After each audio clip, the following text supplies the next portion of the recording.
So this is Companies Act and LLPs.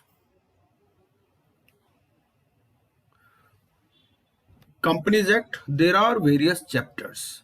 The entire Companies Act is not in our syllabus.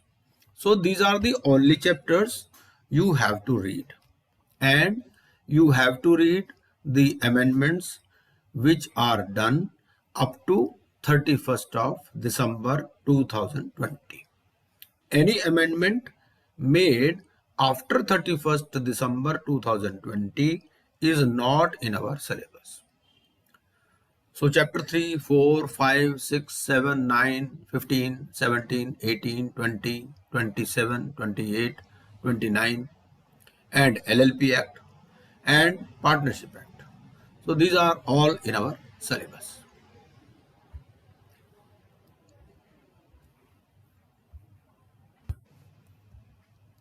Companies Act, Chapter 3. There are various types of forms used in company law. If they ask a question about the form, so there are certain prefixes to any form like AOC, say AOC 1, AOC 2 and all. So AOC, wherever it is the prefix, it is for accounts. Then CA, it is for compromise arrangements and amalgamations. ABCD, these are for registered valuers and valuation rules. STK is for removal of names, striking of names. NCLT, it is for use in NCLT. For NCLAT, they use NCLAT as prefix. If it contains information about directors, then they use DIR. If it is about prospectus, allotment of securities, they will use PAS, pass. Okay? And if it is about shares, SH. This is some basic information which you must be aware.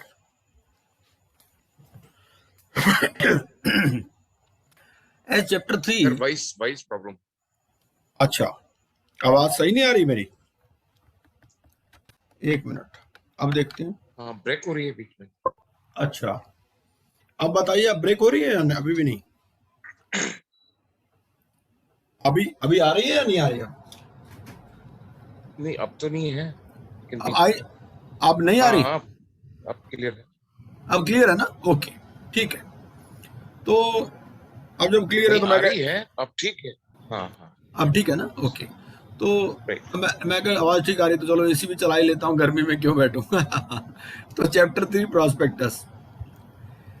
There are different types of prospectus: red herring prospectus, shelf prospectus, abridged prospectus, deemed prospectus. Some other terms used in company law in prospectus: IPO. So IPO, it refers to initial public offer. FPO, it is follow-on public offer.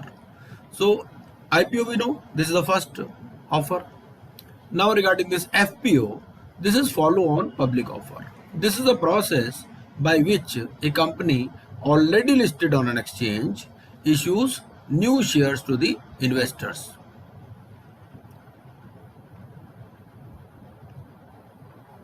और the existing share holders, usually the promoters. ठीक है, तो ये normally promoters को issue करते हैं FPO. तो FPO is used by companies to diversify their equity base. Statement in lieu of prospectus. Offer for sale of securities, OFS. अब prospectus है क्या? Prospectus as defined under section 270 is any document which is described or issued as a prospectus. ये इसकी definition है. मतलब कोई भी document जो कि डिस्क्राइब किया जाता है या इशू किया जाता है एज ए प्रोस्पेक्टस, उसका नाम प्रोस्पेक्टस होना जरूरी नहीं है, हो सकता है वो लेटर ही हो.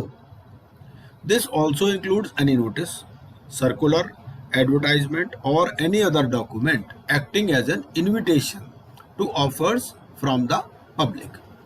सच an invitation to offer should be for the purchase of any securities of a corporate body. ठीक है. Shelf prospectus and red herring prospectus, they are also considered as a prospectus. क्या क्या essential conditions होती है इसकी? सबसे पहला, the document should invite the public for subscription of shares, debentures, deposits, such other instruments. ठीक है. दूसरा, invitation should be made by the company or on behalf of the company. ये दो conditions. फिर एक प्राइवेट प्लेसमेंट है, ये नई कॉन्सेप्ट आई है। It is in place of statement in lieu of prospectus. पहले क्या होता था, हमने अगर कंपनी एक्ट पुराना पढ़ा होगा, कंपनीज एक्ट 1956 में, वहां पर कॉन्सेप्ट होती थी statement in lieu of prospectus. Now this private placement concept is there. तो private placement shall be made only to a select group of persons who have been identified by the board. इनको कहते हैं identified persons, ठीक है, whose number shall not exceed 50 or such higher number as may be prescribed, excluding the qualified institutional buyers as per SEBI issue of capital and disclosure requirements।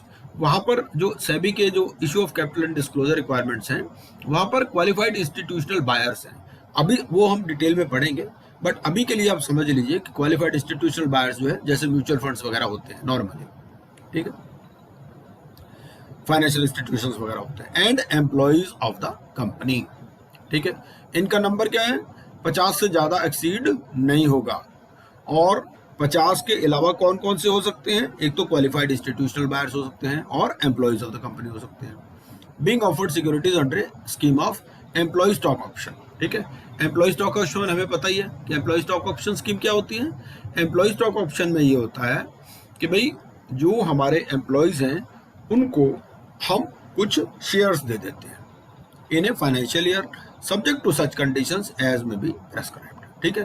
तो private placement में क्या क्या conditions आ गई, 50 से ज्यादा exceed नहीं करेगा, 50 plus institutional buyers, qualified institutional buyers plus employees in a financial year, ठीक है, subject to such conditions as may be prescribed. ये होगी प्राइवेट प्लेसमेंट। तो private placement offer and application to identified persons whose names and addresses are recorded by the company।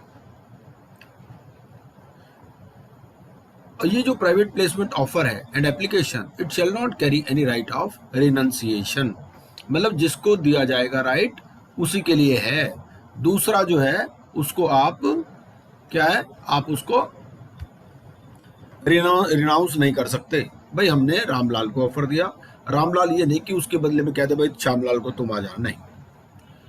Offer to allot or invite subscriptions or allots or enters into an agreement to allot securities to more than the prescribed number of persons, whether the payment for the securities have been received or not, ठीक है, चाहे payment आई हो या ना आई हो, और whether the company intends to list securities or not on any recognized stock exchange in or outside India, the same shall be deemed to be an offer to the public and accordingly shall be governed by the provisions of part 1 of this chapter, ठीक है।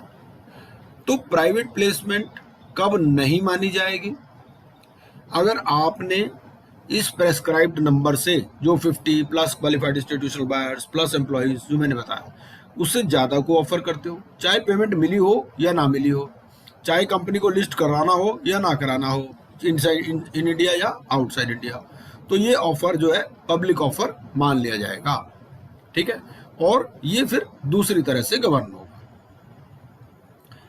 उसके बाद में अब ये private placement ही चल रहा है। Every identified person willing to subscribe to the private placement issue shall apply in the private placement and application issued to such person along with subscription money paid either by check or demand draft or other banking channel and not by cash, ठीक है। ये लोग private placement वाले cash में नहीं दे सकते।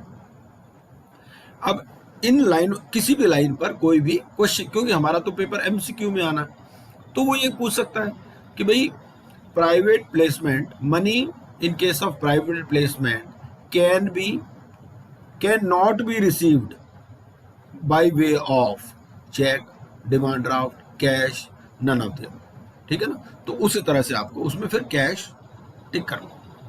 No fresh offer और invitation shell be made unless the allotments with respect to any offer or invitation made earlier have been completed, ठीक है।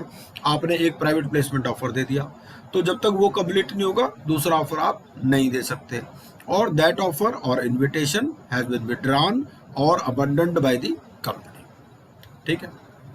तो या तो वो कंप्लीट हो गया हो या अबंडन हो गया हो, तभी आप दूसरा ऑफर दे सकते हो। भाई उसका पर्पस क्या है, वरना आपने एक बार 50 दे दिया, दूसरी बार फिर 50 दे दी, इस तरह से।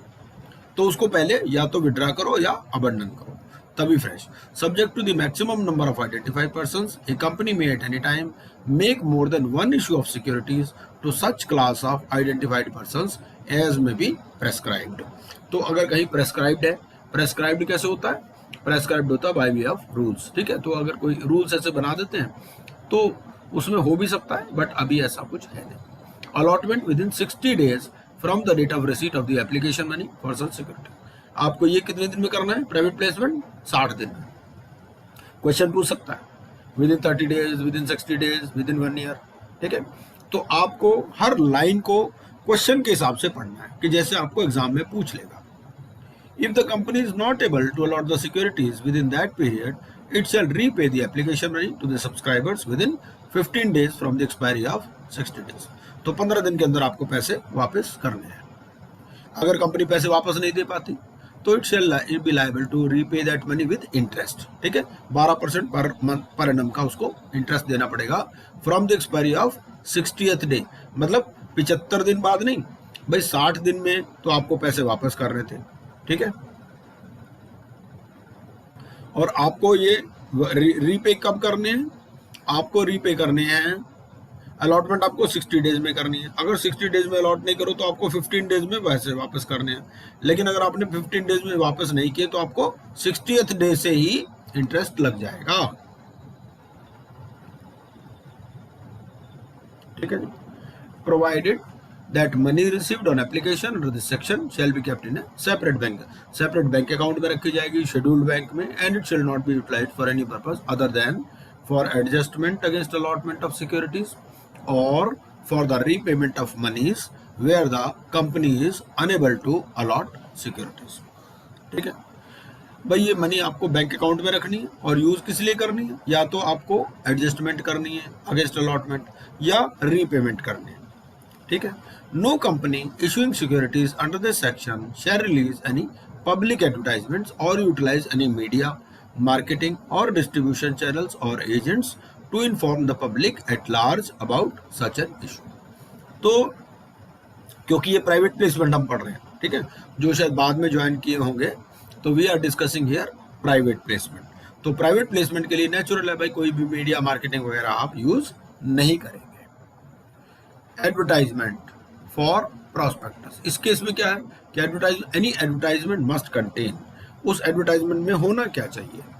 Contents of the memorandum of the company regarding the objects, members liabilities, amount of the company share capital, signatories and the number of share subscribed bye them and the capital structure of the company, ठीक है। जो भी आपकी advertisement है for prospectus उसमें आपको ये चीजें यूज करनी है, एडवर्टाइजमेंट फॉर प्रोस्पेक्टस, ठीक है।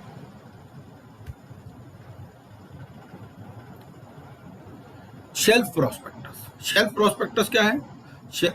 अच्छा ये फिर वहीं चला जाता है।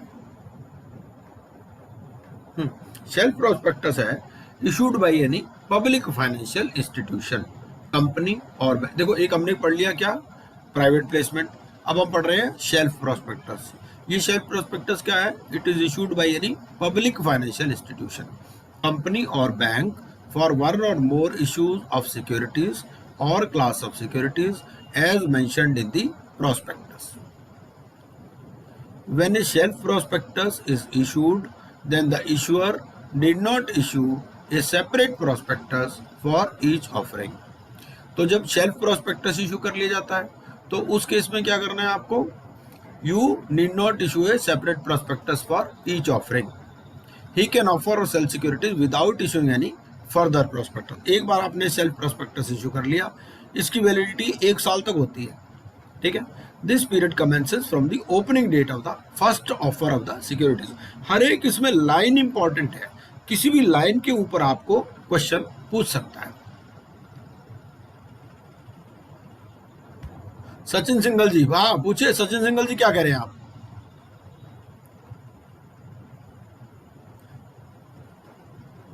तो अभी आप अपने क्वेश्चन चैट बॉक्स में लिख सकते हैं।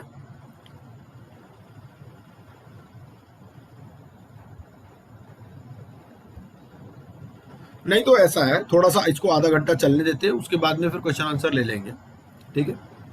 अदरवाइज आप चैट बॉक्स में लिख दीजिएगा। सोनी जी जो भी क्वेश्चन इंपॉर्टेंट आए ना चैट बॉक्स में तो मुझे बता दीजिएगा, है ना। हाँ जी, श्योर। हाँ जी। तो शेल्फ प्रोस्पेक्टस, ठीक है, तो शेल्फ प्रोस्पेक्टस में क्या है, 1 साल तक उसकी वैलिडिटी होती है, जितनी बार उसमें मर्जी इशू करवा, ठीक है। और इसका पीरियड कमेंस कब होता है, it commences from the opening date of the first offer of the securities. For any second or further offer no separate prospectus is required. एक बार आपने सेल्फ प्रोस्पेक्टस इशू कर लिया, 1 साल तक जितने बार मर्जी इशू करो, ठीक है। और आपको जब ये शेल्फ प्रोस्पेक्टस इशू करना है तो आपको क्या करना है, a company is required to file an information memorandum along with it. उसके साथ में आपको एक इंफॉर्मेशन मेमोरेंडम देना है शेल्फ प्रोस्पेक्टस के साथ में, ठीक। कौन कौन सी कंपनी शेल्फ प्रोस्पेक्टस इशू कर सकती है, पब्लिक फाइनेंशियल इंस्टीट्यूशंस जैसे life insurance corporation of India, infrastructure development finance company, ICICI, IFCI, IDBI, ठीक है, ये कुछ कंपनीज। पब्लिक सेक्टर बैंक है, एनबीएफसी हैं, लिस्टेड कंपनीज हैं। A listed company has it securities listed with the Bombay stock exchange, NSC या Calcutta stock exchange. The information memorandum shall be prepared in form PAS2, ठीक है। हमने PAS वाला पहले पढ़ा था कि prospectus allotment of securities shares, ठीक है।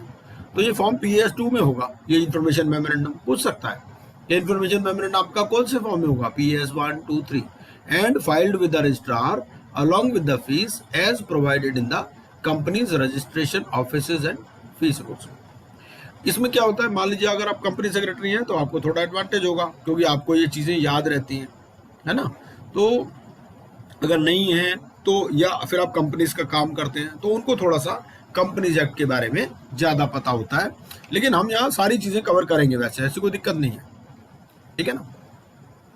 और इसी को अगर आप ये PPT ही पढ़ लेंगे ना, तो अगर आप कंपनीज एक्ट एक बार नहीं भी आपके पास टाइम है, वैसे तो आपको पढ़ना चाहिए, लेकिन अगर नहीं भी टाइम है तो इससे भी आपका काम हो जाने की उम्मीद है, ठीक है। तो ये जो इंफॉर्मेशन मेमोरेंडम है, it is to be prepared in form PAS2 और इसको रजिस्ट्रार के पास फाइल करना है अलॉन्ग विद द फीस, जो वो फीस यहाँ पर दी हुई है, company registered officers and fees rules. कब देना है, within 1 month prior to the issue of a second और subsequent offer of securities under the shelf prospectus, ठीक है। क्योंकि 1 साल में आप कई बार इशू कर सकते हो, तो आपको ये इंफॉर्मेशन और ये फीस आपको दे देनी है within 1 month prior to the issue of a second और सब्सिक्वेंट ऑफर ऑफ सिक्योरिटीज। हाँ जी राजीव चोपड़ा जी, गुड इवनिंग। हाँ जी, बाद में सबको अनम्यूट करेंगे, बाद में लास्ट में अनम्यूट कर देंगे, please don't worry. Information memorandum, information memorandum में क्या है कि it should contain all the facts regarding the new charges created. अब हमने क्या पढ़ा था पहले, यहाँ क्या पढ़ा था कि आपको क्या देना है, इसमें इंफॉर्मेशन मेमोरेंडम देना है शेल्फ प्रोस्पेक्टस के साथ में, ठीक है। तो अब ये इंफॉर्मेशन मेमोरेंडम किस फॉर्म में होगा, फॉर्म PAS2 में होगा। और इसमें होता क्या है, it should contain all the facts, एक तो जो नए चार्जेस क्रिएट हुए, what charges have undergone in the financial position of the company since the first offer of the security और बिटवीन द 2 ऑफर्स, ठीक है। नए चार्जेस क्या क्रिएट हुए और चेंज क्या हुआ, मतलब चार्जेस सेटिस्फाई हुए, नए चार्ज क्रिएट हुए, ये आपको फाइल करना है with the registrar within 1 month before the issue of the second और subsequent offer made under the shelf prospectus, ठीक है। और where a company or a person has received an application for the allotment of securities with advance payment of subscription. Before any changes have been made, then he must be informed about the changes. If he desires to withdraw the application within 15 days, then the money must be refunded. भाई आपने एक बार एक shelf prospectus issue किया हुआ है, ठीक है। एक आदमी आपके पास एप्लीकेशन देता है with advance payment of subscription, बाद में वो चार्ज कुछ चेंज हो गया, ठीक है, कोई नया चार्ज क्रिएट हो गया, तो उसके पास ऑप्शन है कि भाई वो विड्रा कर सकता है विद इन 15 डेज और तब उसको पैसे वापस करने पड़ेंगे। And after the information memorandum has been filed, if any offer of securities is made, the memorandum along with the shelf prospectus is considered as a prospectus. तो shelf prospectus plus memorandum, information memorandum, इन दोनों को मिला के ये prospectus के बराबर ही हो जाता है। फिर एक रेड हेरिंग प्रोस्पेक्टस आता है। ये रेड हेरिंग प्रोस्पेक्टस क्या है? तो red herring prospectus is the prospectus which lacks the complete particulars about the quantum or the price of securities. इसमें पूरे particulars नहीं होते. तो ये कब इशू होता है? It is issued prior to the issue of prospectus when it is proposing to make an offer of securities. और आपको complete prospectus needs to be filed with the registrar at least 3 days prior to the opening of the subscription list or the offer. तो आप पहले red herring prospectus issue कर सकते हो, बाद में आपको कंप्लीट प्रोस्पेक्टस इशू करना है कम से कम 3 दिन पहले, prior to the opening of the subscription list और द ऑफर. और जो ऑब्लिगेशंस हैं carried by red herring prospectus are same as a, जो आपने कई बार टीवी में ऐड देखी होगी, ठीक है ना, वो लिखते हैं भाई रेड हेरिंग प्रोस्पेक्टस है ये. The obligations carried by red herring prospectus are same as a prospectus. अगर कोई वेरिएशन है रेड हेरिंग प्रोस्पेक्टस में और फाइनल प्रोस्पेक्टस में, तो it should be highlighted in the prospectus as variations. ठीक है. When the offer of securities closes, then the prospectus has to state the total capital raised either by way of debt or share capital. It also has to state the closing price of the securities. तो जब offer close हो जाता है तो prospectus में क्या बताना है आपको? भाई टोटल कैपिटल कितनी हुई, डेट से आई, शेयर कैपिटल से आई, और आपको क्लोजिंग प्राइस ऑफ सिक्योरिटीज भी बताना है. ठीक है. तो एनी अदर डिटेल्स, तो ये भी जो आपके सारी डिटेल्स आपको देनी है, जो भी और जो भी डॉक्यूमेंट्स है उनको आपको रजिस्ट्रार के पास भी देना है और सेबी को भी देना है. फिर एब्रिज्ड प्रोस्पेक्टस, एक टर्म आती है एब्रिज्ड प्रोस्पेक्टस. ये एब्रिज्ड प्रोस्पेक्टस क्या है? ठीक है. ये abridged prospectus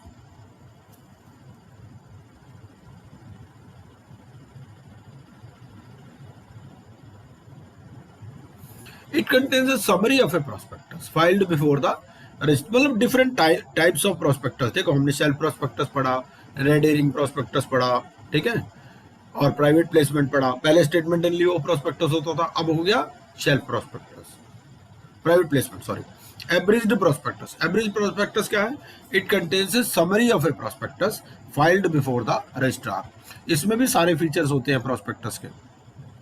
So an abridged prospectus contains all the information of the prospectus in brief, so that it should be convenient and quick for an investor to know all the useful information in brief.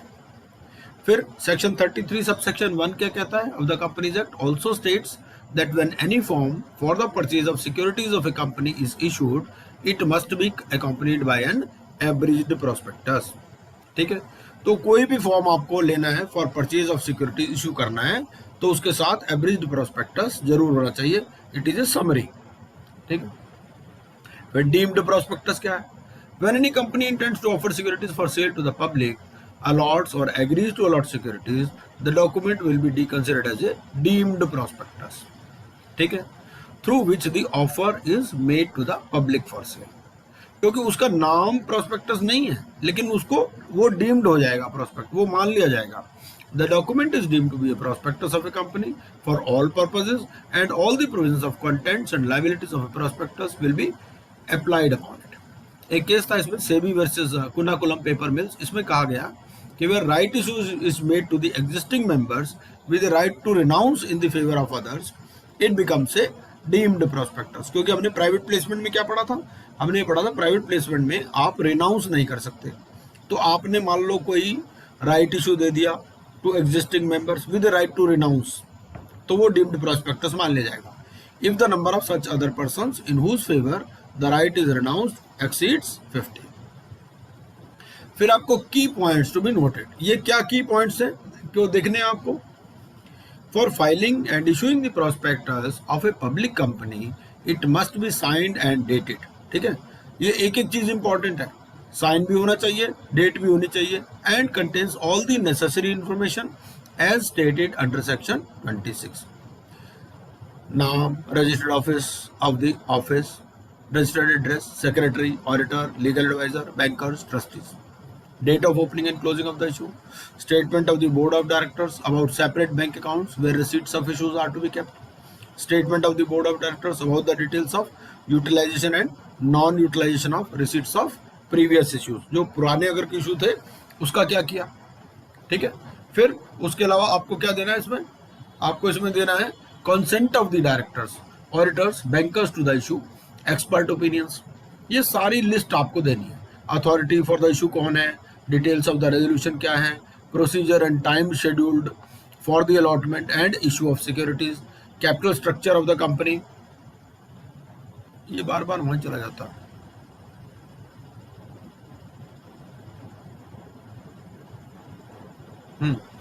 In the manner which में be prescribed. फिर objective of a public offer, objective क्या है, objective of the business, उसकी location क्या है, ये सारी चीजें आपको प्रोस्पेक्टस में देनी है। जो आप अगर कोई प्रोजेक्ट के लिए लगा रहे हो तो उसमें रिस्क फैक्टर्स क्या है, जेस्टेशन पीरियड क्या होगा, मान लो आप कोई पावर प्रोजेक्ट लगा रहे हो तो आप उसमें बताओगे कि भाई रिस्क एसोसिएटेड क्या है, वहाँ फ्लैश फ्लड्स आ सकते हैं, जेस्टेशन पीरियड 10 साल का होगा, 15 साल का होगा, कोई पेंडिंग लीगल एक्शन है क्या, other important details related to the project, minimum subscription and what amount is payable on the premium, directors की डिटेल चाहिए, रेमुनरेशन चाहिए, extent of their interest in the company. फिर रिपोर्ट चाहिए for the purpose of financial information, auditors report, report of the profit loss of the 5 financial years, business and transaction reports, statement of compliance with the provisions of the act and any other report। अब आपको copy registrar को देनी है, ठीक है। तो as stated under subsection 4 of section 26 the prospectus is not to be issued by company और on its behalf. तो आपको क्या करना है, अनलेस ऑन और before the date of publication, तो आप डेट ऑफ पब्लिकेशन पे भी दे सकते हो। आपको कॉपी प्रोस्पेक्टस किसको देनी है, रजिस्ट्रार, और ये कॉपी जो है it should be signed by every person whose name has been mentioned in the prospectus as a director और प्रपोज डायरेक्टर और the assigned attorney on his behalf, ठीक है। तो जो भी डायरेक्टर है या प्रपोज डायरेक्टर है या अगर उसने किसी को अटॉर्नी दे रखी है तो उसको ये साइन करके देनी है रजिस्ट्रार ऑफिस में, या तो on the date of publication या before the date of publication. फिर delivery of copy of the prospectus to the registrar. तो prospectus as per section 26 subsection 6 prospectus में ये बात मेंशन होनी चाहिए कि इसकी कॉपी रजिस्ट्रार को दे दी गई है on its face. The statement should also mention the document submitted to the registrar along with the copy of the prospectus. फिर अब registrar can register a prospectus, ठीक है। तो अब रजिस्ट्रार उसको रजिस्टर करेगा, कब करेगा, if it fulfils the requirements, हमने रिक्वायरमेंट सारी पढ़ ली, that is section 26 of the companies act, and it contains the consent of all the persons named in the prospectus in writing, ठीक है। फिर issue of prospectus after registration।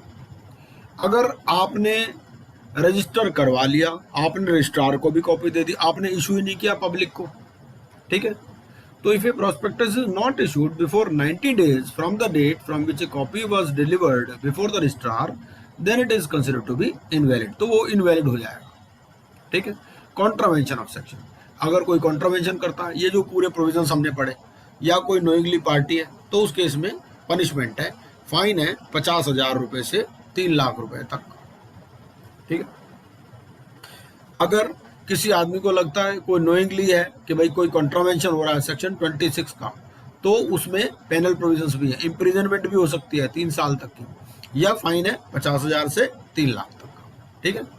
तो ये सारे प्रोविजंस हमें पढ़ने हैं। कंक्लूजन क्या है कि prospectus is basically a formal and legal document issued by a body corporate which acts for inviting offers from the public for subscription or purchase of any securities. Every public company is entitled to issue the prospectus for its shares or debentures, ठीक है, but the same is not required for a private company। तो private company को issue करने की जरूरत नहीं है, ठीक है जी। अब आगे देखते हैं कि आपको इशू कैसे कर सकते हो। ये चैप्टर 3 ही चल रहा है अभी, तो manner of issue of securities, तो हमने इसका एक चार्ट बना दिया है ताकि आपको आराम से समझ में आ जाए। एक तो पब्लिक कंपनी है और एक हमारी प्राइवेट कंपनी। तो आपको पब्लिक को इशू करना है थ्रू प्रोस्पेक्टस, आईपीओ है, एफपीओ है, या offer for sale of securities है। पब्लिक कंपनी कर सकती है, प्राइवेट कंपनी नहीं कर सकती। प्राइवेट प्लेसमेंट दोनों कर सकती हैं, राइट इशू दोनों कर सकती हैं, बोनस इशू दोनों कर सकती हैं। फिर एडमिनिस्ट्रेटिव पावर्स, ये सेक्शन 24 में एडमिनिस्ट्रेटिव पावर दी गई है। सेबी के पास पावर है, सेंट्रल गवर्नमेंट के पास पावर है, ट्रिब्यूनल के पास पावर है, रजिस्ट्रार के पास पावर है, ठीक है। अब इसमें क्या है कि आपके जो डिफरेंट टाइप्स ऑफ प्रोस्पेक्टस हैं, different types of prospectus in general, ठीक है। एक तो प्रोस्पेक्टस हो गया, आपको ये 90 डेज में इशू करना है, अगर 90 डेज में नहीं इशू किया तो इनवैलिड हो जाएगा, ठीक है। पेनल्टी क्या है, अगर कोई कॉन्ट्रावेंशन वगैरह होती है कंपनी के ऊपर 50,000 से 3 लाख के ऊपर, 3 लाख। इम्प्रिजनमेंट है अप टू 3 ईयर्स, या दोनों भी हो सकती है। अगर वेरिएशन हो गया, वेरिएशन आपको फॉर्म PS1 में भर के देना है। उसके लिए क्या करना है आपको, एक तो स्पेशल रेजोल्यूशन करनी है, जनरल मीटिंग, फिर आपको details in 2 newspapers citing reasons for variation, ठीक है। Exit offer to dissenting share holders, ban on buying shares of any other, bar on buying shares of any other listed company, ठीक है। ये variation के time. फिर आपको डीमेटलाइज्ड form में issue करना है, कंपलसरी है for public company making public offer. Private companies के लिए डीमेटलाइज्ड फॉर्म में करना जरूरी नहीं है, ठीक है। और वेदर लिस्टेड और unlisted, rule does not apply to Nidhi, government company या होली ओन्ड कंपनी, ठीक है। तो रेलिवेंट सेक्शन में हमने इसमें दे दिया। फिर मैंडेटरी कंटेंट्स क्या है of memorandum for advertisement for prospectus. Section 30 की बात करता है। एक तो objects and liabilities of the members है, amount of share capital of the company है, names of the signatories to the memorandum and the number of shares subscribed for by them. ये सारे मैंडेटरी कंटेंट्स हैं of memorandum for advertisement. फिर shelf prospectus या red herring prospectus, इसकी validity कितनी है, 1 year की है, ठीक है। तो इसका मीनिंग और डेट ऑफ इशू क्या है, प्रोस्पेक्टस विच, इसमें कंप्लीट पर्टिकुलर्स नहीं होते, ठीक है। जो शेल्फ प्रोस्पेक्टस या रेड हेरिंग प्रोस्पेक्टस होता है, it does not contain complete prospectus, ठीक है। Complete particulars of the quantum or price of the securities included therein. It may be issued prior to the issue of a prospectus and should be filed at least 3 days prior to the opening of the subscription listed offer, ठीक है। फिर form for information memorandum, आपको shelf prospectus के साथ में क्या करना है, इंफॉर्मेशन मेमोरेंडम देना है। इसका फॉर्म क्या है, PS2 है। इसमें क्या होगा, इसमें होगा ऑब्लिगेशंस एंड वेरिएशंस। तो same is applicable to a prospectus and any variation should be highlighted in the prospectus. Penalties कितनी कितनी है, आपने एप्लीकेशन दे दी for purchase of securities not accompanied by an abridged prospectus, 50,000 रुपए पेनल्टी। आपने share का फॉर्म देखा होगा, शेयर के फॉर्म के साथ में बड़ा लंबा सा फॉर्म होता है, उसके साथ में सारी कंडीशन छपी होती है, वही एब्रिज्ड प्रोस्पेक्टस होता है। अगर ऐसा नहीं है, खाली फॉर्म ही फॉर्म दे दिया आपने, 50,000 रुपये पेनल्टी है। मिस स्टेटमेंट हो गई प्रोस्पेक्टस में, सिविल लाइबिलिटी भी है और क्रिमिनल लाइबिलिटी भी है। इसमें इम्प्रिजनमेंट हो सकती है 6 महीने से 10 साल तक की, फाइन हो सकता है 1 to 3 times of the amount involve. फिर company and the concern person liable to pay compensation to every person sustaining loss or damage. अगर कोई भी आदमी ये कहे भाई मुझे इस वजह से लॉस हुआ है, तो उसको कंपनसेशन देनी पड़ेगी। फिर fraudulently inducing persons to invest money, तो उसमें एक्शन है 447 में। 447 हमें पता ही है कि बड़े स्ट्रिक्ट प्रोविजन है, उसमें इम्प्रिजनमेंट वगैरह का है, वो डिटेल में हम बाद में पढ़ेंगे। फिर अलॉटमेंट ऑफ सिक्योरिटीज, इसकी क्या प्री कंडीशंस है। एक तो ये है कि आपको अमाउंट सब्सक्राइब्ड में जो है आपको मिनिमम अमाउंट देना पड़ेगा स्टेटेड इन दी प्रोस्पेक्टस। फिर amount paid to and received by the company, इसमें क्या होगा, सम पेएबल ऑन एप्लीकेशन। फिर 5% ऑफ द नॉमिनल अमाउंट, ये मिनिमम अमाउंट है पेएबल ऑन एप्लीकेशन, मतलब 5% से कम आप एप्लीकेशन पर नहीं ले सकते। फिर मैक्सिमम पीरियड क्या है for receiving the amount subscribe, amount payable on application, ये 30 दिन है। वापस कब तक करना है आपको, 15 डेज में करना है। इंटरेस्ट कितना होगा, 15% होगा। पेनल्टी फॉर डिफॉल्ट क्या है, 1,000 each day till the date default continues or 1 lakh whichever is less. फिर form of return of allotment, return किस फॉर्म में जाएगी, ये रिटर्न मतलब वापसी नहीं है, ये रिटर्न है जैसे एनुअल रिटर्न होती है। तो form for return of allotment है ये PS3, ये 30 दिन के अंदर जानी है। और रेट ऑफ कमीशन क्या है, रेट ऑफ कमीशन ये है कि 5% तो है इन केस ऑफ सिक्योरिटीज और 2.5% है इन केस ऑफ डिबेंचर्स, ठीक है। और as per articles whichever is less. अगर इस PPT में कोई आपको गलतियां नजर आती हैं तो वो भी हमें बताइएगा ताकि हम उनको करेक्ट कर सकें। Section 40 information regarding stock exchange in case of public offer. तो अगर आपने अप्लाई किया हुआ है स्टॉक एक्सचेंज में, तो आपको क्या क्या उस स्टॉक एक्सचेंज का नाम देना है और आपको एक सेपरेट बैंक अकाउंट रखना है। पेनल्टी क्या है? पेनल्टी है 5 लाख रुपए से 50 लाख रुपए तक की, अगर ये इसका कंट्रोवेंशन आप करते हो। फाइन है 5 लाख से 3 लाख रुपए तक का, ठीक है। कंपनी के ऊपर पेनल्टी 5 लाख से 50 लाख, जो ऑफिसर के ऊपर पेनल्टी वो 50,000 से 3 लाख, और इम्प्रिजनमेंट है अप टू 1 ईयर या दोनों। फिर कुछ ना ग्लोबल डिपॉजिटरी रिसीट्स होती है। इसमें क्या है? एक तो अमेरिकन डिपॉजिटरी रिसीट्स हैं, फिर ग्लोबल डिपॉजिटरी रिसीट्स हैं, और इंडियन डिपॉजिटरी रिसीट्स हैं, ठीक है। अब ये जो है ये फेमा रूल्स से गवर्न होती है। मैंने थोड़ा ब्रीफ एक्सप्लेन कर दिया है इसको। तो ये क्या है? ये फेमा से गवर्न होती है। इसमें क्या है कि आपको एक बोर्ड रेजोल्यूशन पास करनी है कि भाई इसके प्रोसीड्स आप कहाँ रखोगे, तो इंडियन बैंक ऑपरेटिंग अब्रॉड, ठीक है। आपको स्पेशल रेजोल्यूशन पास करनी है जनरल मीटिंग में। उसमें जो फॉरेन बैंक है having operations in India, he will take responsibility for furnishing required information and ensuring deposit of sale proceeds of global deposit receipts to the respective bank account of the shareholders in case of a sponsored issue, ठीक है। और जो overseas depository bank है तो it will give acknowledgement to the foreign investor. भाई आप बाहर पैसा ले रहे हो ना, तो such an acknowledgement is known as GDR। इसी को ग्लोबल डिपॉजिटरी रिसीट्स कहते हैं, जो ओवरसीज डिपॉजिटरी बैंक है। तो ग्लोबल डिपॉजिटरी रिसीट्स है क्या? It is the overseas, it is an acknowledgement to the foreign investor given by the overseas depository bank, and these are tradable at international stock exchanges. और जो उसके underlying shares हैं, they will be kept in custody of a domestic custodian bank. और offer document for issue of GDRs, it is not to be treated as a prospectus or an offer document. ये था हमारा chapter 3, ठीक है। तो हमने briefly chapter 3 को पूरा का पूरा ओवरव्यू कर लिया, ठीक है। इसमें क्या है? प्रोस्पेक्टस के बारे में मेनली है कि प्रोस्पेक्टस होता क्या है, और ये हमने फॉर्म से शुरू किया था, यहाँ से शुरू किया था हमने, ठीक है ना। तो जिन लोगों ने बाद में भी किया उनको रिकॉर्डिंग मिल जाएगी, तो वहां से आप देख सकते हैं।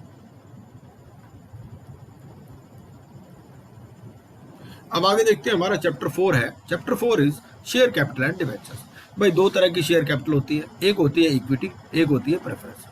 इक्विटी में क्या है? या तो वोटिंग राइट के साथ होगी या डिफरेंशियल राइट्स होंगे एज टू डिविडेंड, वोटिंग और अदरवाइज, ठीक है। और एक होती है हमारी प्रेफरेंस शेयर कैपिटल। तो सेक्शन 44 क्या कहता है? सेक्शन 44 ये कहता है कि जो शेयर्स है, डिवेंचर्स है, ये मूवेबल प्रॉपर्टी है। सेक्शन 45 कहता है कि हर एक शेयर का एक डिस्टिंक्टिव नंबर होगा। सेक्शन 46 कहता है कि certificate under common seal will be signed by 2 directors or a director and the company secretary wherever appointed. एक एक सेक्शन पे, एक एक आइटम पे सवाल पूछा जा सकता है कि भाई जो सर्टिफिकेट है वो कौन साइन करेगा, ठीक है ना। कौन साइन करेगा? या तो 2 डायरेक्टर साइन करेंगे, या डायरेक्टर या डायरेक्टर, एक डायरेक्टर और एक कंपनी सेक्रेटरी अगर अपॉइंटेड है तो।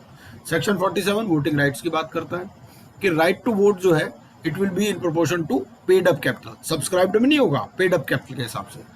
Preference shareholders, they will be entitled to vote on resolutions directly affecting their interest, ठीक है। जो प्रेफरेंस शेयर होल्डर है वो सारी रेजोल्यूशंस पर वोट नहीं कर सकते। They are entitled to vote on resolutions directly affecting their interest. Section 48 क्या बात करता है?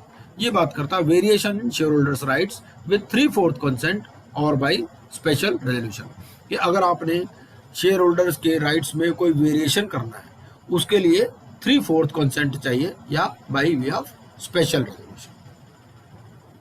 49 क्या कहता है? 49 कहता है calls for further share capital to be made on uniform basis. आपने कोई फर्दर कॉल्स करनी है तो आपको यूनिफॉर्म बेसिस पे करनी है। ये नहीं किसी को कहो 5 रुपए ले आओ, किसी को कहो 10 रुपए, नहीं। It is to be made on uniform basis. Section 50 क्या कहता है? कंपनी में accept in advance any uncalled amount without any voting right, ठीक है। भाई ऐसा है, आपने एप्लीकेशन पर 50 रुपए ले लिए 100 में से, ठीक है, और उनको आधे ही अलॉट हुए शेयर्स, ठीक है, ओवर सब्सक्रिप्शन हो गया, तो आप बाकी वाला अमाउंट रख सकते हो, लेकिन उस पर कोई वोटिंग राइट नहीं मिलेगा। 51 कहता है डिविडेंड भी जो है आपका पेड अप कैपिटल के बेसिस पे चलेगा। 52 क्या कहता है? अगर आपने कोई प्रीमियम रिसीव किया है तो इसको आपको सिक्योरिटीज प्रीमियम अकाउंट में रखना है, और ये अप्लाई एक कुछ स्पेसिफिक पर्पस के लिए ही किया जा सकता है, जैसे bonus issue, writing off preliminary expenses, providing for premium payable और redemption of any redeemable preference shares और डिबेंचर्स। 53 क्या कहता है कि prohibition on issue of shares at a discount, तो आप शेयर्स जो है डिस्काउंट पर इशू नहीं कर सकते except to creditors in accordance with statutory resolution plan और डेट रिस्ट्रक्चरिंग प्लान। ये जो स्टैट्यूटरी रेजोल्यूशन प्लान है या डेट रिस्ट्रक्चरिंग प्लान है, इसके बारे में हम आईबीसी में पढ़ेंगे। पनिशमेंट क्या है? पनिशमेंट है अगर इन प्रोविजंस का कंट्रावेंशन होता है तो पेनल्टी होगी equal to the amount raised या 5 लाख रुपए, whichever is less, besides liability to refund the amount receive. ठीक है, पैसा तो रिफंड करना ही होगा, उसके अलावा 5 लाख या जितना अमाउंट आपने रेज किया है उसके बराबर पेनल्टी भी देनी पड़ेगी। 54 क्या कहता है? 54 कहता है आपको स्वेट इक्विटी इशू कर सकते हो अगर स्पेशल रेजोल्यूशन आपको पास करनी पड़ेगी। उसमें क्या देना पड़ेगा? Number of shares, current market price, consideration if any. ये होती क्या है स्वेट इक्विटी? स्वेट इक्विटी में क्या होता है कि आप अपने डायरेक्टर्स को या एम्प्लॉयज को कुछ शेयर्स इशू करते हो। मान लो एनटीपीसी कंपनी है, ठीक है, अब एनटीपीसी का शेयर मान लीजिए 500 का है, ठीक है ना, तो अपने एम्प्लॉयज को या तो फ्री में दे सकती है या फिर कह सकती है भाई 500 के बजाय आपको 200 में देंगे। ठीक है, तो इसीलिए लिखा कंसिडरेशन इफ एनी, तो मतलब विदाउट कंसिडरेशन भी हो सकता है और कुछ कंसिडरेशन भी हो सकती है, नेचुरली कम ही होगी। तो besides this to confirm to the SEBI regulations in case of listed shares and prescribed rules in case of unlisted share. तो लिस्टेड शेयर्स पे सेबी रेगुलेशंस लगते हैं और जो अनलिस्टेड शेयर्स हैं उन पर प्रेस्क्राइब्ड रूल्स लगते हैं। सेक्शन 55 क्या कहता है? सेक्शन 55 कहता है कि only redeemable preference shares can be issued. ठीक है, मैक्सिमम पीरियड इसका 20 साल से ज्यादा नहीं हो सकता। मतलब पहली बात तो इरिडीमेबल प्रेफरेंस शेयर्स नहीं इशू हो सकते, ठीक है, और इनका मैक्सिमम पीरियड 20 साल से ज्यादा नहीं हो सकता, लेकिन accept in case of infrastructure project. तो इंफ्रास्ट्रक्चर प्रोजेक्ट के केस में आपका 20 साल से ज्यादा भी पीरियड हो सकता है। और इसकी रिडेम्पशन कैसे होने की? इसकी रिडेम्पशन होगी out of the profits of the company available for dividend and proceeds of A fresh issue made for such redemption, and they should be fully paid before redemption, or nominal amount to be transferred to capital redemption reserve account। आपको जो nominal amount है इनका, ये इसको आपको वहां कहाँ रखना पड़ेगा? कैपिटल रिडेम्पशन रिजर्व अकाउंट में। और जो प्रीमियम है, प्रीमियम आपको देना पड़ेगा आउट ऑफ प्रॉफिट्स या सिक्योरिटीज प्रीमियम अकाउंट। सेक्शन 56 बात करता है ट्रांसफर या ट्रांसमिशन विद इन 60 डेज। ये किस बेस पे होगा? आपको सर्टिफिकेट देना पड़ेगा और इंस्ट्रूमेंट ऑफ ट्रांसफर देना पड़ेगा। ठीक है, जैसे हम शेयर ट्रांसफर डीड पहले साइन करवाया करते किसी जमाने में, ठीक है ना। पीरियड का होगा 2 मंथ्स होगा from date of incorporation in case of subscribers to the memorandum. जो सब्सक्राइबर टू द मेमोरेंडम है उसमें 2 महीने में, और 2 मंथ्स अलॉटमेंट के केस में भी 2 महीने है, और ट्रांसफर के केस में 1 महीने। ठीक है, और 6 मंथ्स है from date of allotment in case of allotment of debentures, immediately in the case of securities held with depository. ठीक है, तो ये इनका पीरियड है। ट्रांसफर या ट्रांसमिशन कितने दिन में आपको देना है? देना क्या है उसमें? सर्टिफिकेट देना है और इंस्ट्रूमेंट ऑफ ट्रांसफर देना है। सेक्शन 57 फिर पेनल्टीज की बात करता है। फॉर इम्पर्सनेशन, आप जो नहीं हो वो दिखा रहे हो, फाइन है 1 लाख से 5 लाख, इम्प्रिजनमेंट है 1 साल से 3 साल। 58, अब जब हमने यहां पढ़ लिया 56 में कि भाई ट्रांसफर या ट्रांसमिशन आपको इतने दिन में हो जाएगा, ठीक है, अगर नहीं होता refusal to register and time period for appeal. आपने कंपनी में शेयर्स दिए ट्रांसफर के लिए, उन्होंने रिफ्यूज कर दिया।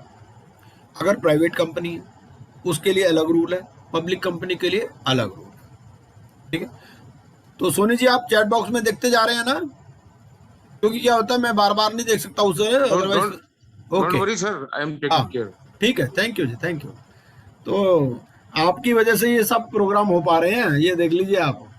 तो प्राइवेट कंपनी में क्या है कि intimation of refusal if received with in 30 days. ठीक है भाई, प्राइवेट कंपनी में आपने ट्रांसफर के लिए अप्लाई किया और आपको इंटीमेशन मिल गई, ठीक है, तो आपको उस इंटीमेशन के 30 दिन के अंदर आप अपील कर सकते हो। अगर कोई इंटीमेशन नहीं मिली तो 60 दिन के अंदर अपील कर सकते हो। पब्लिक कंपनी में अगर रिफ्यूज कर दिया तो 60 दिन के अंदर अपील कर सकते हो, और अगर कोई इंटीमेशन नहीं मिली तो 90 दिन के अंदर अपील कर सकते हो। फिर अपील में क्या होगा, ट्रिब्यूनल में direct to transfer within 10 days of the receipt of the order.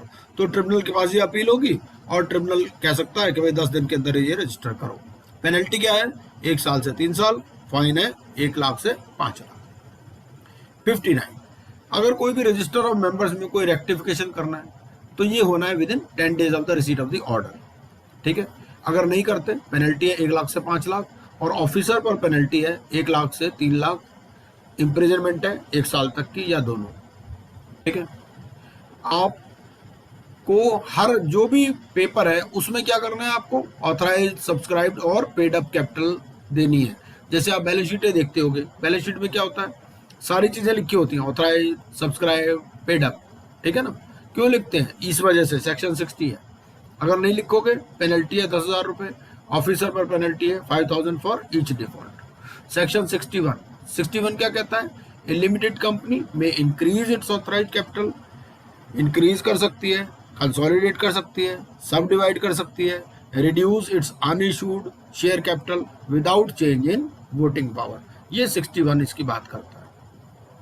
62 क्या बात करता है, 62 कहता है कि further issue to existing share holders in proportion to paid up capital. आपने फर्दर इशू करना है तो जो शेयर होल्डर्स का जो पेड अप कैपिटल है उसी के प्रोपोर्शन में आपको फर्दर इशू करना है। ठीक है, राइट ऑफ रिनंसिएशन हो सकता है in favour of another person, लेकिन वो दूसरों के लिए डिसएडवांटेजियस नहीं होना चाहिए। एम्प्लॉयज को आप दे सकते हो stock option to any other person based on valuation report for cash और कंसिडरेशन अदर देन कैश। ठीक है, तो 62 में फर्दर इशू की कुछ कंडीशंस बताता है। 63 क्या कहता है कि अगर आपको बोनस इशू करना है वो या तो फ्री रिजर्व में से होगा, या सिक्योरिटीज प्रीमियम में से होगा, या कैपिटल रिडेम्पशन रिजर्व अकाउंट में से होगा। ठीक है, लेकिन ये रिवैल्यूएशन से अगर आपने रिजर्व क्रिएट किया उससे नहीं हो सकता। आपकी प्रॉपर्टी थी 100 करोड़ की, आपने उसका रिवैल्यूएशन करा लिया, वो हो गया 300 करोड़। अब प्रॉपर्टी तो बैलेंस शीट में डेबिट साइड में तो 100 के बजाय 300 आ जाएगी, तो उसका 200 का क्रेडिट कहाँ जाएगा, वो रिवैल्यूएशन रिजर्व में जाएगा। तो इस ऐसा कोई रिवैल्यूएशन रिजर्व है उससे बोनस इशू आपका नहीं इशू हो सकता। ठीक है, और उसके अलावा जब आप बोनस इशू करते हो तो इसका मतलब आप दिखाते हो आप बढ़िया कंपनी हो। तो अगर आपने कोई एफडी की पेमेंट में कोई कॉन्ट्रावेंशन कर रखी है तो, या आपने कोई पीएफ ईएसआई वगैरह में कोई कॉन्ट्रावेंशन कर रखी है तो आप बोनस इशू नहीं कर सकते। 64 क्या कहता है, 64 कहता है notice to registrar of alteration of share capital within 30 days of such alteration along with altered memorandum. तो जो भी आपने ऑल्ट्रेशन की है शेयर कैपिटल की उसको 30 दिन के अंदर आपको बताना है अलॉन्ग विद ऑल्टर्ड मेमोरेंडम। फिर पेनल्टी है 1,000 रुपये पर डे और 5 लाख रुपए विच एवर इज लेस। 65 क्या कहता है, unlimited company to provide for reserve share capital on conversion into limited company, no increased part to be called except in case of winding up. ये क्या होता है, unlimited company, उसमें क्या होता है कुछ जो बंदे होते हैं ना मेन प्रोमोटर, वो एग्री कर लेते हैं कि भाई हम जो है अनलिमिटेड पैसा ले आएंगे कंपनी में अगर जरूरत पड़ेगी तो। ठीक है, तो उस केस में अगर अनलिमिटेड कंपनी कोई है तो it has to provide for reserve share capital on conversion into limited company. ठीक है, और जो भी कोई increase, no increase part to be called except in case of winding up. ठीक है, तो जो भी उसका इंक्रीज पार्ट है वो आप वाइंडिंग अप के अलावा नहीं मंगा सकते। 66 रिडक्शन की बात करता है कि ट्रिब्यूनल से आपको अप्रूवल लेना पड़ेगा फॉर रिडक्शन, और नोटिस देना पड़ेगा सेंट्रल गवर्नमेंट को, सेबी को, रजिस्ट्रार को, क्रेडिटर्स को, और कोई रिडक्शन नहीं हो सकता अगर आपकी कंपनी ने डिपॉजिट्स या इंटरेस्ट में कोई डिफॉल्ट किया है। 67 क्या है, restriction on purchase by company और giving of loans by it for purchase of its shares. ठीक है, तो कंपनी के ऊपर रिस्ट्रिक्शन है ऑन परचेज बाय कंपनी और giving of loan by it for purchase of its own share. अपने shares ना तो खुद खरीद सकती ना उनको खरीदने के लिए लोन दे सकती। एक्सेप्शंस क्या है, एक्सेप्शंस में बैंकिंग कंपनी है, एनबीएफसी है, लोन्स टू एम्प्लॉयज दे सकती है नॉट एक्सीडिंग 6 month सैलरी और वेजेस। पेनल्टी है अगर कॉन्ट्रावेंशन होता है 1 लाख से 25 लाख तक। फिर ऑफिसर के ऊपर इम्प्रिजनमेंट भी हो सकती है 3 साल तक, और फाइन हो सकता है 1 लाख से 25 लाख तक। 68 बहुत सारे प्रोविजंस ऐसे हैं जो सेक्शन के अंदर ही दे रखे हैं, बहुत सारी पेनल्टीज और ये इम्प्रिजनमेंट वगैरह ये लास्ट में दे रखी है 447 में, ठीक है। तो जहां पर सेक्शन में दे रखी है हमें सेक्शन वाइज याद भी करनी है। 68 क्या कहता है? 68 कहता है power of company to purchase its own securities out of free reserve securities premium account proceeds of the issue, ठीक है। अब अपनी सिक्योरिटीज जो है कहां से खरीद सकती है? फ्री रिजर्व में से, सिक्योरिटीज प्रीमियम अकाउंट में से, proceeds of the issue. By back नहीं कर सकती, कब? जब या तो unless it is authorised by the articles, एक स्पेशल रेजोल्यूशन पास करनी है, फिर रेशियो आपको 2:1 की डेट इक्विटी की मेंटेन करनी है, ठीक है। उसके अलावा 10% से 25% का भी रिडक्शन का कुछ क्राइटेरिया है, वो डिटेल में आप वहां पर पढ़ सकते हैं। सेक्शन 69 क्या कहता है? और आपको क्या करना है, जो भी अमेंडमेंट्स हुई है वो 31 दिसंबर 2020 तक आपको पढ़नी है। एक इसमें ना वो आती है पादुका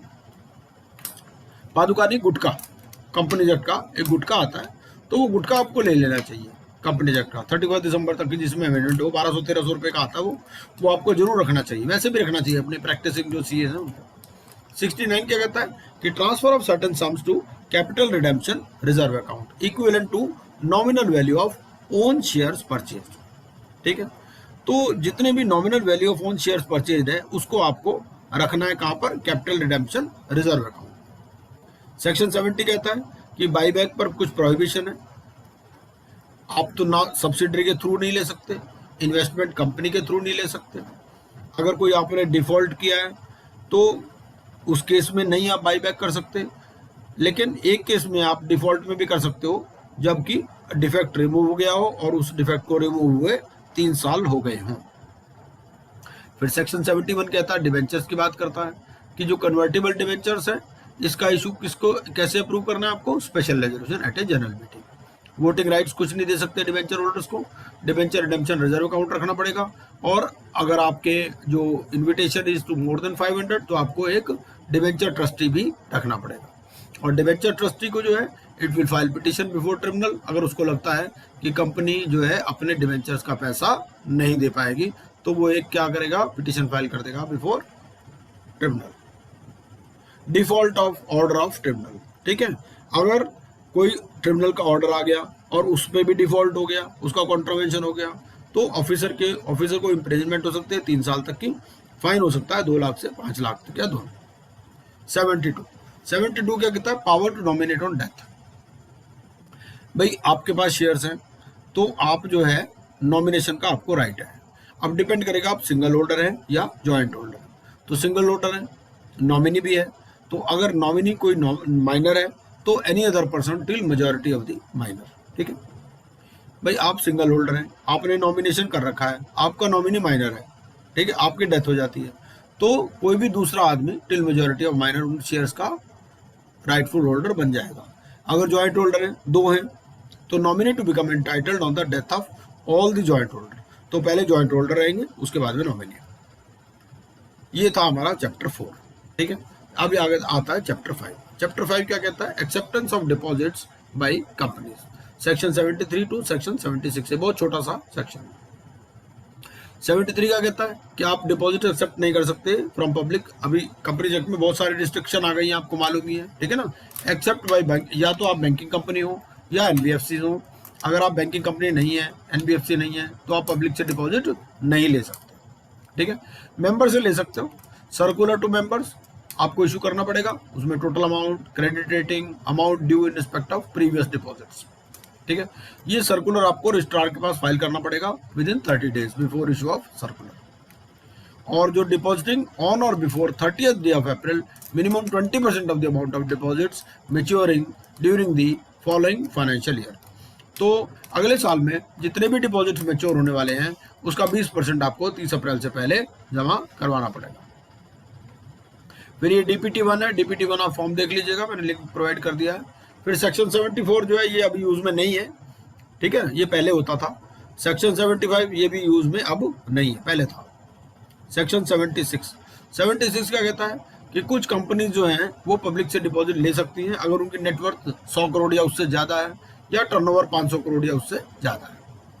फिर उसमें क्या करना पड़ेगा? स्पेशल रेजोल्यूशन है, क्रेडिट रेटिंग लेनी पड़ेगी of adequate safety minimum for every year during tenure of deposits. आपने 3 साल के लिए डिपॉजिट लिया, हर साल क्रेडिट रेटिंग लेनी पड़ेगी। And company to create charge on assets within 30 days of such acceptance. 76 से पनिशमेंट की बात करता है, फाइन है 1 करोड़ या double the deposits accepted, maximum इसमें 10 करोड़ है। और ऑफिसर के ऊपर 7 साल तक की सजा हो सकती है और फाइन हो सकता है 25 लाख से 2 करोड़ रुपए। चैप्टर 6 फिर रजिस्ट्रेशन ऑफ चार्ज की बात करता है। ये चार्ज क्या होता है भाई, कंपनी जो है, कंपनी अपने एसेट्स के अगेंस्ट में चार्ज क्रिएट करती है। तो charge means an interest or lien created on the property or assets of the company or any of its undertakings or both as a security and includes a mortgage. तो charge में mortgage भी included है, ठीक है। ये बात करता है सेक्शन 77 टू 87 कि आपको चार्ज रजिस्टर कराना है विद इन 30 डेज। अगर आपने नहीं कराया तो कंडोनेशन ऑफ डिले हो सकता है, ठीक है। ये अमेंडमेंट आया था, कंपनीज अमेंडमेंट ऑर्डिनेंस 2019। तो अगर चार्ज आपका क्रिएटेड है बिफोर अमेंडमेंट तो आपको 300 दिन के अंदर रजिस्टर कराना है। अगर आपका अमेंडमेंट के बाद क्रिएटेड है तो आपको 60 दिन के अंदर रजिस्टर कराना है, ठीक है। अगर कोई कंपनी चार्ज रजिस्टर नहीं करवा पाती, ठीक है ना, तो जिसके फेवर में चार्ज क्रिएट किया गया है वो भी अप्लाई कर सकता है, ठीक है। और वो जो उस चार्ज की फीस लगेगी वो कंपनी से रिकवर कर लेगा। Sir weather he is liable, क्या लायबल मतलब नहीं, लायबल उसको फायदा है ना जी। ऐसे है, कंपनी ने उसके फेवर में सिक्योरिटी क्रिएट की, ठीक है ना, कंपनी ने रजिस्टर नहीं करवाया चार्ज, तो उसको तो फायदा है ना भाई। कल को अगर वो सिक्योरिटी अपनी एनफोर्स कराना चाहेगा तो उसके पास कोई डॉक्यूमेंट तो होना चाहिए, इसलिए वो खुद करवा सकता है और जो फीस लगेगी वो कंपनी से रिकवर कर लेगा। ये है। नहीं, आई मीन टू से कि जो बोरोवर है वो नहीं करवाता तो कंपनी बोरोवर के ऊपर पेनल प्रोविजंस हैं। सो और नहीं सर जी, उसको क्या है, वो तो ऐसा है ना, बोरोवर नहीं कराता तो उसको नुकसान है ना, फिर तो ऐसा है भाई। ये लॉ के प्रोविजन है, हर तरह से बना दिए जाते हैं भाई। कंपनी नहीं कराए तो वो करा दे, अब वो भी नहीं कराता तो बाढ़ में पड़े, कल को एनफोर्स ही नहीं कर पाएगा। कल को मान लो कंपनी लिक्विडेशन में चली जाती है, लिक्विडेटर कहेगा भाई तुम सिक्योर्ड क्रेडिटर हो, अपना चार्ज पूरी प्रूव करो, उसके बाद कोई प्रूफ ही नहीं है, फिर ये चीज है, वो अनसिक्योर्ड में चला जाएगा, वो चक्कर है। सेक्शन 80 क्या कहता है, deemed notice of charge from the date of registration to any person acquiring such property. किसी भी प्रॉपर्टी के अगेंस्ट में कोई चार्ज क्रिएटेड है तो ये पब्लिक नोटिस मान लिया जाता है। सेक्शन 81 क्या कहता है, register of charges to be kept by the registrar open for inspection on payment of fees, ठीक है। तो कोई भी आदमी उसको देख सकता है, पब्लिक डॉक्यूमेंट है।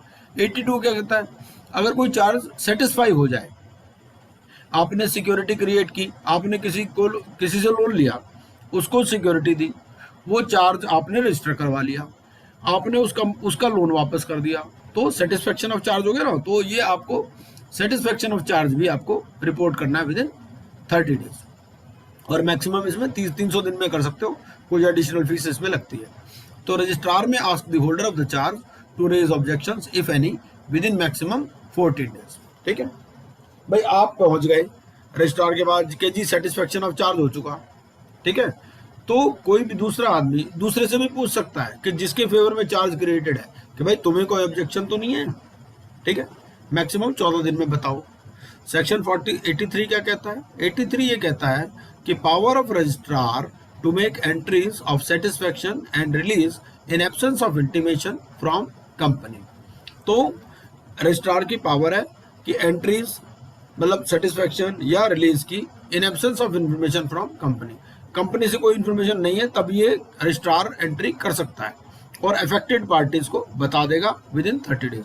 तो ये जो चार्ज वाली एंट्रीज है कौन कौन करा सकता है, कंपनी करा सकती है, जिसके फेवर में क्रिएटेड है वो करा सकता है, रजिस्ट्रार खुद भी कर सकता है। रजिस्ट्रार खुद करेगा, दोनों को बता देगा। 84 intimation of appointment of receiver or manager by the person receiving such appointment or by the person appointing such receiver within 30 days along with a copy of such appointment order, ठीक है। तो अगर कोई किसी कंपनी का receiver या manager appoint हो जाता है, ठीक है ना, तो आपको इंटीमेशन देनी है, ठीक है, कि भाई मैं इस कंपनी का रिसीवर या मैनेजर अपॉइंट हो गया with in 30 days along with, ये मेरा कंपनी का अपॉइंटमेंट है या order. The person appointed shall notify the company and registrar on ceasing to hold such appointment। तो जब उसकी अपॉइंटमेंट खत्म होगी तब भी बताएगा, जब अपॉइंटमेंट होगी तब भी बताएगा। 85 क्या कहता है कि register of charges along with copy of instrument to be kept at registered office. ये रजिस्टर्ड ऑफिस पे रखना है आपको, and it should be available for inspection to the members and creditors. ठीक है, मेंबर या क्रेडिटर को तो फ्री फंड में आपको बता सकते हो, और दूसरे लोगों से आप फीस लेकर के उनको बता सकते हो। 86 क्या कहता है? 86 कहता है कि अगर कोई कॉन्ट्रावेंशन है इस चैप्टर की, तो चैप्टर वाइज भी कॉन्ट्रावेंशन है। ठीक है, क्योंकि अलग अलग सारे हैं भाई। वो जैसे पहला इशू ऑफ सिक्योरिटी से था अब ये चार्जेस के ऊपर है। तो कंपनी के ऊपर है 1 लाख से 10 लाख, ऑफिसर के ऊपर है इम्प्रिजनमेंट अप टू 6 months, और फाइन है 25,000 से 1 लाख या दोनों। फिर 87 क्या कहता है कि रेक्टिफिकेशन हो सकता है by central government in register. ठीक है, कोई गलती हो गई उसमें या मिस स्टेटमेंट हो गई तो सेंट्रल गवर्नमेंट में एक्सटेंड द टाइम और अलाउ रेक्टिफिकेशन। फॉर मिसिंग क्या एप्लीकेबल है? CHG 1, CHG 2, CHG 9। ठीक है, ये अगला आता है फिर मैनेजमेंट एंड एडमिनिस्ट्रेशन। ठीक है, ये मैनेजमेंट एंड एडमिनिस्ट्रेशन थोड़ा लंबा सेक्शन है, इसको कल करेंगे। तो ये पीपीटी मैं आपके साथ ग्रुप में शेयर कर दूंगा, तो आप क्या करिएगा, इसको पढ़ करके कल आइएगा। ये कल हम इसको पूरा खत्म कर देंगे कंपनीज एक्ट। ठीक है, अब आप एक काम कर सकते हैं,